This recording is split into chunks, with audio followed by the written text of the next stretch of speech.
Amigos queridos, bom dia, que Jesus nos abençoe e que estejamos todos acolhidos no coração de nosso Mestre, que possamos iniciar o nosso Evangelho com alegria, com serenidade e com bastante confiança. Iniciando hoje o capítulo 22º, Não separeis o que Deus juntou. Aliás, o capítulo 23º, Não separeis o que Deus juntou, item 1, Indissolubilidade do casamento. Também os fariseus vieram ter com ele para tentarem e lhe disseram: será permitido a um homem despedir sua mulher por qualquer motivo? Ele respondeu: não lestes que aquele que criou o homem desde o princípio os criou macho e fêmea? E disse: por esta razão, o homem deixará seu pai e sua mãe e se ligará à sua mulher, e não farão os dois senão uma só carne? Assim, já não serão duas, mas uma só carne. Não separe, pois, o homem o que Deus juntou. Mas por que então retrucaram eles? Ordenavam Moisés que o marido desse à sua mulher um escrito de separação e a despedisse? Jesus respondeu: foi por causa da dureza de vosso coração que Moisés permitiu despedisseis vossas mulheres. Mas no começo não foi assim. Por isso eu vos declaro que aquele que despede sua mulher, a não ser em caso de adultério, e desposa outra, comete adultério. E que aquele que desposa a mulher que outro despediu também comete adultério. São Mateus, capítulo 19, versículo 3 a 9. Imutável só há o que vem de Deus. Tudo o que é obra dos homens está sujeito à mudança. As leis da natureza são as mesmas em todos os tempos, em todos os países. As leis humanas mudam segundo os tempos, os lugares e o progresso da inteligência. No casamento, o que é de ordem divina é a união do sexo, para que se opere a substituição dos seres que morrem. Mas as condições que regulam essa união são de tal modo humanas que não há no mundo inteiro, nem mesmo na cristandade, dois países onde elas sejam absolutamente idênticas, e nenhuma onde não haja com o tempo sofrido mudança. Daí resulta que, em face da lei civil, o que é legítimo num país e em dada época é adultério no outro país e noutra época, isso pela razão de que a lei civil tem por fim regular os interesses das famílias, interesses que variam segundo os costumes e as necessidades locais. Assim, é, por exemplo, que em certos países o casamento religioso é o único legítimo, noutros é necessário, além desse, o casamento civil, noutros, finalmente, este último casamento basta. Então, nós vamos convidar a todos a elevar nossos pensamentos até Jesus, pedindo ao nosso Mestre que possa nos envolver, para que possamos compreender toda a lição que o Cristo tem nos ensinado e que elas sejam para todos nós motivos de reflexão, de mudança de conduta e que sejamos amparados pelo amor desses Espíritos queridos que nos sustentam na manhã de hoje, como todas as outras manhãs. Que a paz, a luz seja constante em nossa vida. Que assim seja. Queridos amigos, nós estamos hoje iniciando esse capítulo da indissolubilidade, falando sobre a indissolubilidade do casamento, para mostrar para nós que não separeis o que Deus juntou. Nós sabemos que desde Moisés, no processo da evolução, o adultério foi trazido no decálogo recebido por Moisés, mostrando a necessidade do respeito que nós devemos ter um para com o outro. E a mulher, na época de Moisés, como também de Jesus, ela não tinha esse respeito que ela já adquiriu. apesar de que, mesmo hoje, nós temos visto agressões, dificuldades, violações, como se a mulher fosse meramente um objeto para o homem. Mas nós sabemos que dentro da evolução, e nós estamos num período de transição, de grandes mudanças, nós estamos percebendo as grandes dificuldades que ora vivemos. Essas dificuldades são de ordem moral, e não porque nós queremos viver assim, não, é porque a situação implica numa moralidade. Nós estamos vivendo e convivendo, relacionando também, muitos relacionam, com espíritos completamente ainda sem compreensão nenhuma. E Jesus, por muitas vezes, ele foi testado, né, como os fariseus, que sempre quiseram pedir com que ele fizesse provas para que eles pudessem sentir que eram mais importantes do que Jesus. E nós sabemos que todo comentário trazido por Mateus nos remete a um só pensamento. Imutável só há o que vem de Deus. O que não vem de Deus muda. Então, portanto, o que Deus ajuntou não separa o homem. Jesus nos disse isso, né? O que Deus ajuntou? Deus uniu, nos trouxe para estarmos com determinados espíritos. Isso faz parte da nossa injunção divina. Por exemplo, o que Deus ajuntou não o separe o homem. Como é que vai separar o filho da mãe? Nós podemos separar, como a gente vê que nós temos filhos que são adotivos, que são filhos de outras mães do coração, mas, na verdade, diante de Deus, eles não estão desvinculados de forma alguma daquilo que nos une, que são as leis de Deus. Então, a palavra divina, que é essa palavra que Deus ajuntou, o homem não pode separar, não se refere apenas aos casos do coração, das paixões do homem, desses sentimentos de ilusão que muitas vezes vivemos. É preciso criar laços afetivos que vão caracterizar verdadeiramente os nossos compromissos conjugais, ou mesmo domésticos, que vão atender os superiores desígnios. Por isso que nós precisamos entender que há casamentos também que são provacionais. Aliás, no mundo de provas e expiação, nós temos muitos casamentos de grandes dores ainda, de provações, porque nós somos espíritos diferentes. O homem não pode ludibriar os impositivos da lei, abusando das facilidades materiais para agraciar ou ficar agradecendo os seus sentidos exteriores, por paixão, por ilusão, por um amor egóico, por interesse. Não, nós precisamos entender que todos os princípios que nos dão equilíbrio na vida, eles vêm também para nos corrigir e vêm para nos ajudar a recuperar tempos perdidos. A advertência de Jesus, quando ele nos disse que o que Deus ajuntou, o homem não separa, ele não está preocupado com a questão do homem, o homem físico. Não separeis o que Deus juntou, corresponde também a não perturbeis o que Deus harmonizou. E muitas vezes, por não compreendermos o papel da lei, há um desregramento, há uma porta que abre para o adultério. O adultério é você trair a confiança do outro.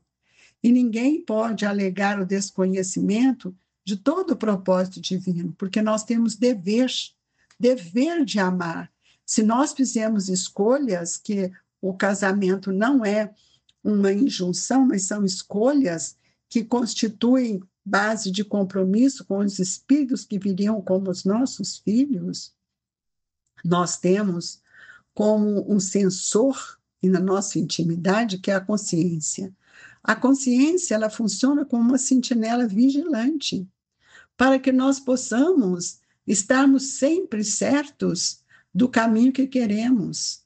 A menos que esteja o homem dormindo, naquele estado de brutalidade, naquele nível de bruto ainda, de ignorante, que ainda ele não consegue levantar qualquer discernimento que constitui o papel de uma obrigação.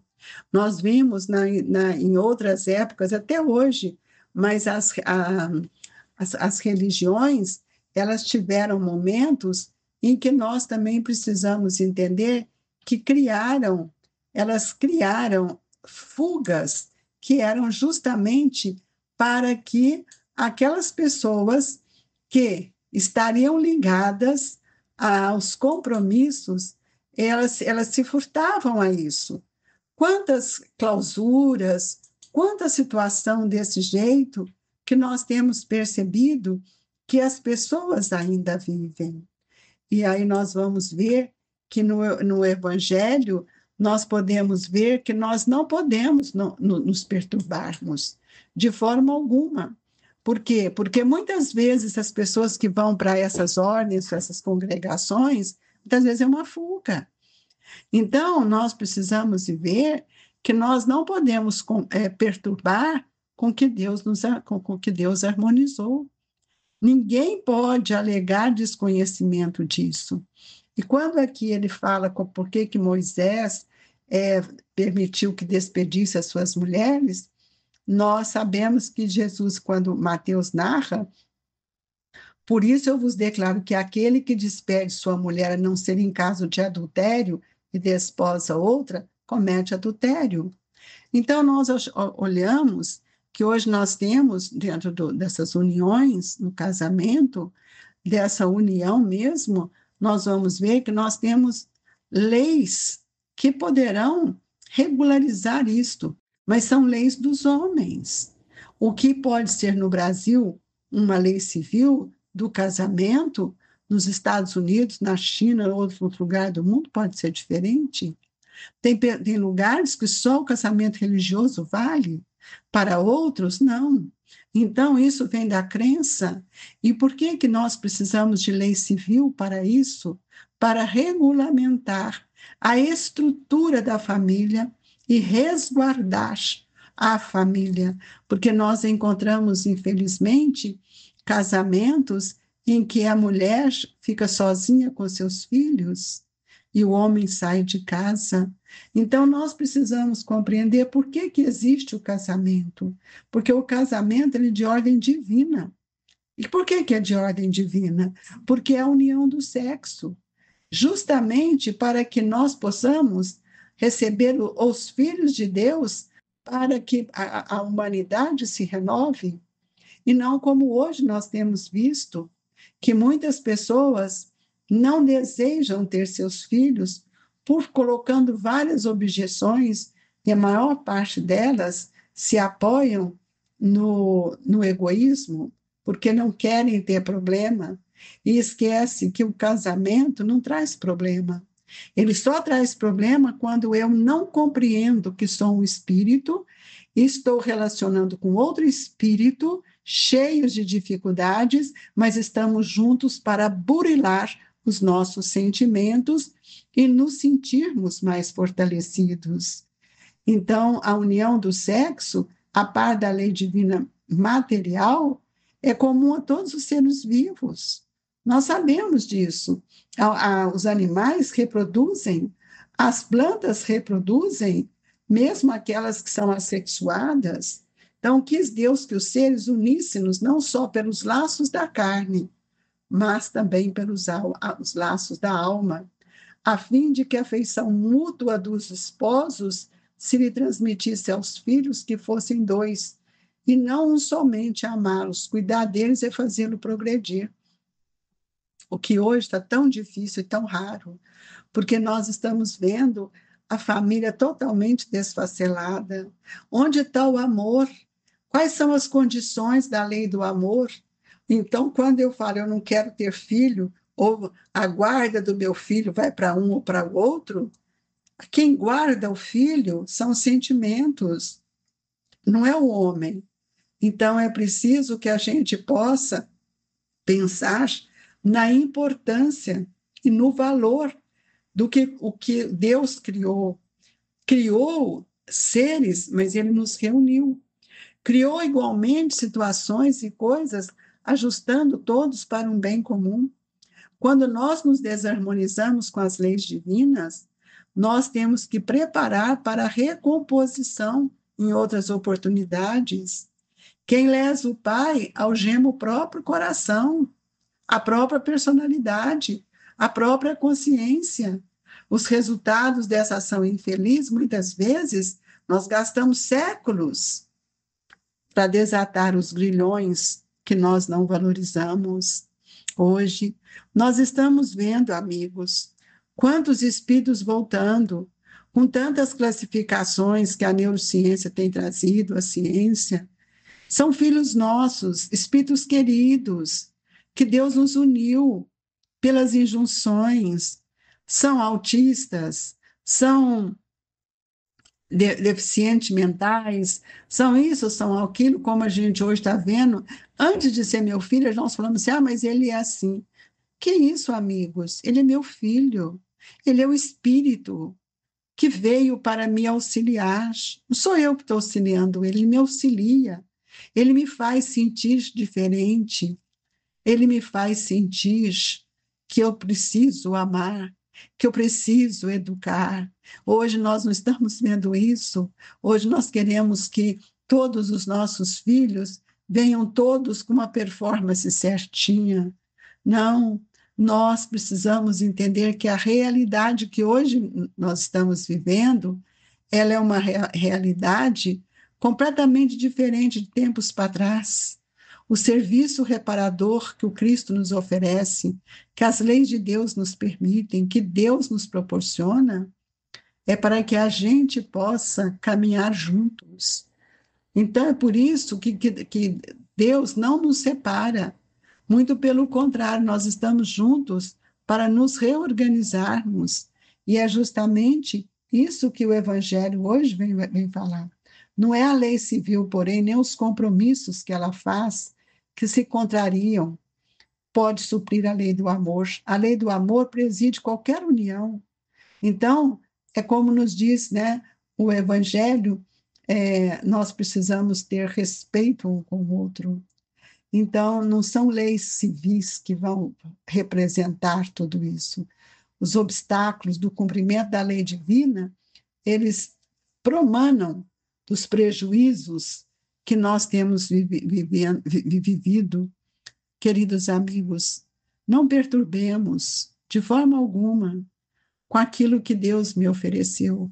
Façamos a nossa parte, tenhamos a humildade, olhando para esses nossos maridos, nossas esposas, como nosso irmão. Hoje eu estou como esposa, amanhã posso vir como filha, para que eu aprenda a amar esse espírito. Então, os obstáculos ao cumprimento da lei divina promanam dos prejuízos e não da lei do homem. É preciso que a gente compreenda que todos nós fomos criados por Deus. E o Pai criou para que a gente pudesse nos reunir.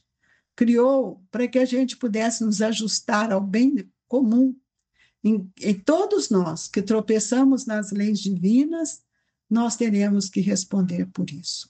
Então, deixo aqui essas reflexões, que a gente possa pensar e considerar cada dia mais que Deus nos oferece sempre a oportunidade que eu preciso compreender. E aí nós vamos ver que todos nós somos concebidos pelo amor de Deus. Deixo aqui a nossa reflexão, não impondo nada a ninguém, mas convidando todos a pensar. Hoje estamos numa condição, amanhã poderemos estar em outras. E que os espíritos amigos nos esclareça, nos fortaleça, e que todos nós sejamos amparados nesta hora. Por isso pedimos o passe, que durante o passe nós tenhamos força, coragem, por mais difícil que seja a sua luta, irmão. Ore e peça a Deus a força, o equilíbrio, mas nunca esqueça que ninguém, homem algum ou mulher alguma, pode subjugar o outro. E que nessa hora do passe nos fortaleçamos cada dia mais.